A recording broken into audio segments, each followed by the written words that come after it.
आज हम बात करने वाले हैं उन पासबुकों के बारे में जो कहीं ना कहीं आपके पास रही होंगी कि यहाँ पे कौन सा आपका अमाउंट वैध है, कौन से अमाउंट को डालने के बाद में आपको पेमेंट मिलेगा, आपको पहली वाली रसीद संख्या डालनी है या अंतिम वाली डालनी है, ये मेंशन करना चाहिए था सिस्टम को। और सिस्टम ने अभी तक अंत में कितना पैसा है वो तो आप यहाँ पे डाल देते हैं, पर अब मेंशन ये करने की बात आ जाती है कि यहाँ पे रसीद संख्या कौन से में डालनी होगी और इन पासबुकों का क्या है रहस्य, क्या है सारी चीजें कैसे करेंगे ऑनलाइन, क्योंकि ऑनलाइन करने से पहले इन पासबुक के बारे में जानना और इन पासबुक की जो पॉलिसीज हैं वो भी जानना आपके लिए बहुत ज्यादा जरूरी हो जाती है।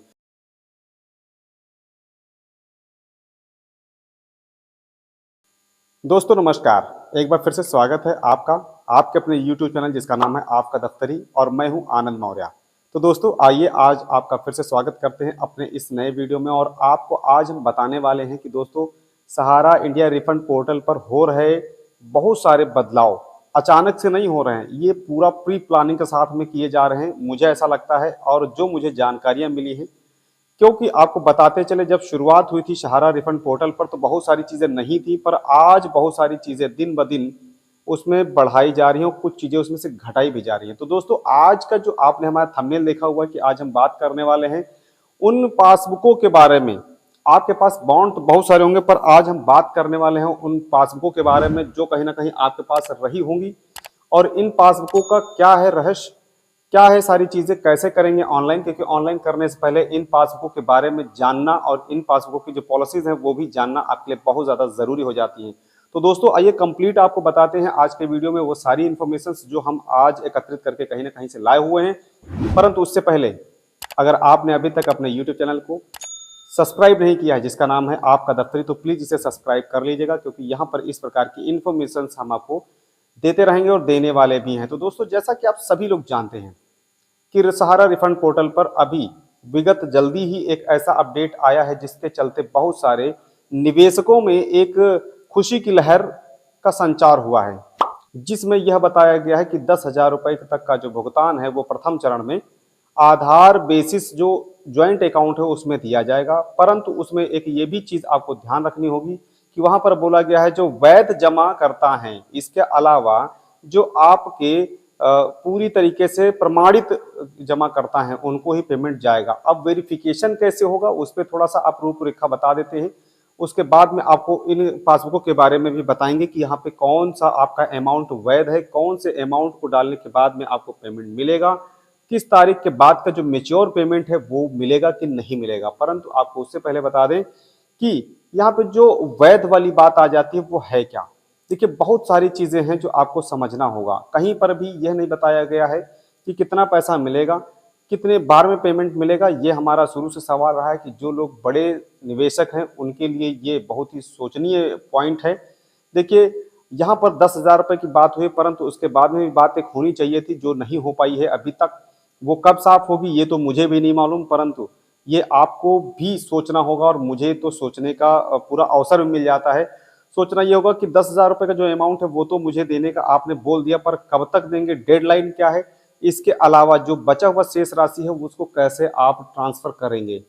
ठीक है, पहली बात तो ये हो जाती है। दूसरी बात आ जाती है कि जो ब्याज वाली बात है वो अभी तक क्लियर नहीं हो पाई है, ब्याज मिलेगा कि नहीं मिलेगा, इंटरेस्ट मिलेगा कि नहीं मिलेगा। अभी सभी लोग यही बता रहे हैं और यही जो ऊपर से जानकारी मिली है जो वैध जमा करता या वैध जमा धनराशि है उसी पर। अब वैध जमा धनराशि क्या है, वो आपकी धनराशि जो आपके बॉन्ड पे डिपॉजिट या कंट्रीब्यूटेड अमाउंट है वही है। अभी तक जो सभी लोग आंकड़े लगा रहे हैं, परंतु लिखित तौर पर कहीं पर भी ऐसा अभी अंकित नहीं हुआ है।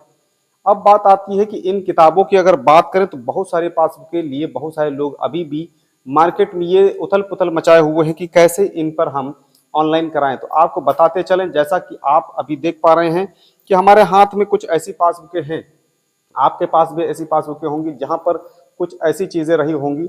ये एक ऐसी पासबुक है मेरे पास में और आपके पास भी ऐसी पासबुकें होंगी मे बी, और जहां पर आपका इस पूरा विवरण होता है कहाँ पे कितना पैसा आप जमा किए हैं, और यहाँ पर वो सारी चीजें अंकित होती हैं जो धन को लेकर के होती हैं। परंतु यहाँ किसी भी पासबुक पे, किसी भी पन्ने पर यह अंकित नहीं है कि कितना परसेंटेज मिलेगा और कितना अमाउंट, मेच्योर अमाउंट कितना मिलेगा। किसी किसी पर तो परसेंटेज लिखा भी हुआ है, परंतु मैक्सिमम में परसेंटेज नहीं लिखा हुआ है, और जो मेच्योर अमाउंट है वो नहीं अंकित है।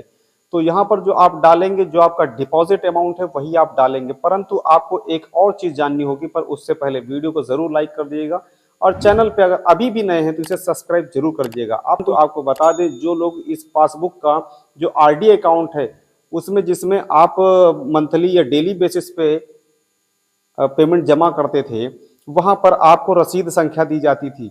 रसीद संख्या एक नहीं होती थी, कई सारी होती थी। तो आइए वो आपको बताते हैं।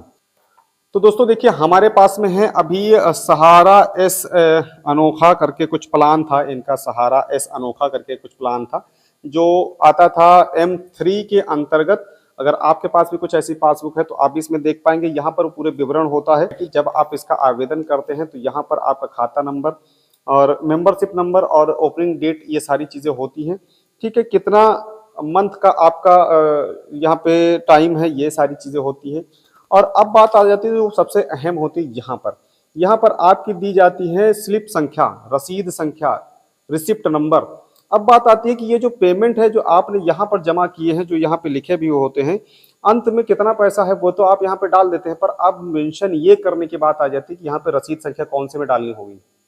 ये बड़ा पॉइंट है, ये बड़ा पॉइंट है, क्योंकि यहाँ पर जो रसीद संख्या है वो एक नहीं होने वाली है, और जबकि सिस्टम पर एक ही रसीद संख्या आपकी दर्ज होने वाली है। तो यहाँ पे बात आती है कि जो सिस्टम में आप डालेंगे वो कौन सी रसीद संख्या डालेंगे, आपको पहली वाली रसीद संख्या डालनी है या अंतिम वाली डालनी है, ये मेंशन करना चाहिए था सिस्टम को। और सिस्टम ने अभी तक कोई भी ऐसी जानकारी यहाँ पर नहीं दी है दोस्तों।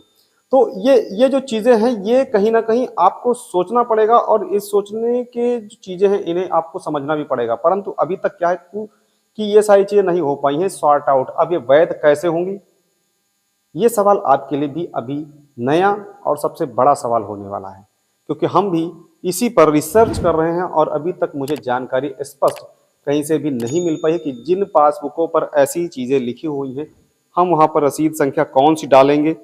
क्योंकि अगर हम पहली डालते हैं तो अंतिम रह जाती है, और अंतिम डालते हैं तो बाकी ऊपर की रह जाती है।